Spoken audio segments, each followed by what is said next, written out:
And here we are, Friday afternoon. So it's what, 5 past 6 p.m. of course. Liza started to howl around 5:45, telling me that we have to go. Oh, nice. You know, the fresh haircut. Yeah. The last cut, yeah, I assume it's the last one for the year. It's still quite hot, and for Sunday, actually they are telling that there is a possibility of even hotter day than we had. So, you know, plus 26, that it can go to plus 27, which means it will be the hottest recorded day in October. Okay, Liza has to go. Okay, and we are back. As I said, this week I haven't spoke about Slovenian armed forces, so let's talk about how the recruitment and the retention is going on, or what new measures were adopted by the current Minister of Defense. So Slovenia has a professional armed forces, which means, you know, if you want to serve, you are willing to join.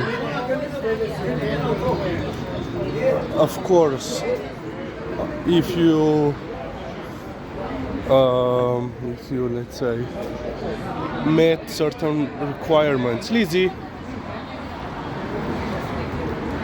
and one of the main one of the main requirements usually, the main requirements are, you know, age, at least 18, education, we will talk about this a little bit later, physical condition, psychological condition, no major criminal record,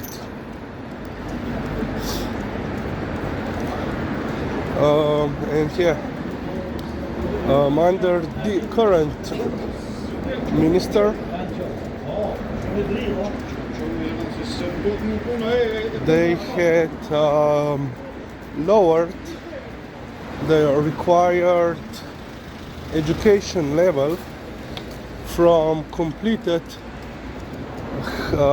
high vocational school, so high school, just to the completed elementary school. But this is then, you know, under stipulation that while you are employed, you have to complete your high school education. So yeah, and now they are hoping that this will lead to more interest in, you know, people joining. Further, they had changed the rules regarding the reserves. So currently I think that soldiers and non-commissioned officers had to retire when they reached 50 years, something like that, and 60 for the officers.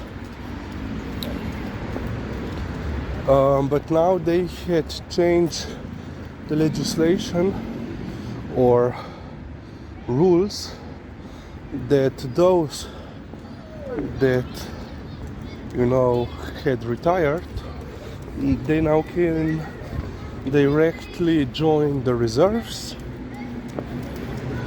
where they can, still work, depending, of course, on the needs, for several years now. Plus, because they were, previously regular soldiers, they don't need to meet the health and physical condition requirements as previous. So basically, now when they retire, they can join the reserves, and they are then called, I think, like 3 times per year for a week, 10 days of service, unless, of course, something happens. Chucky, Lizzie, Chucky.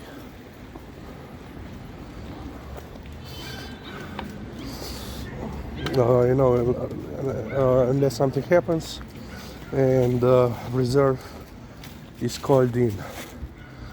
So, for example, during the migration crisis, which is basically still going on,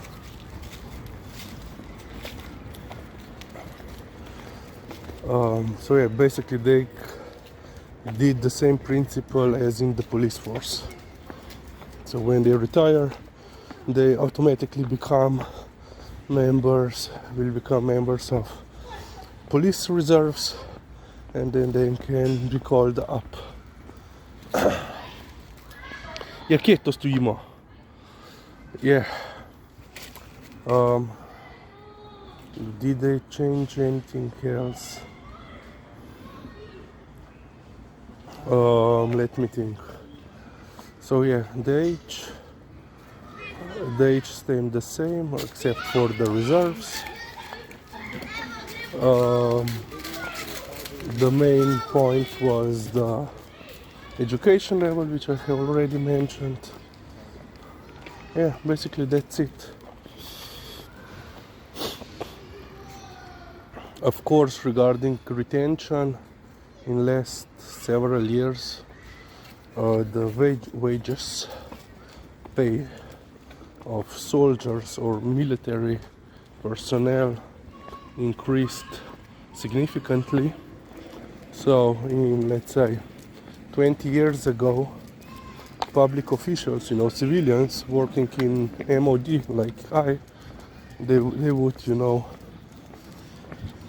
make much more than soldiers, while soldiers, being on the field and civilians being in the offices. But now they had basically military personnel is entitled to several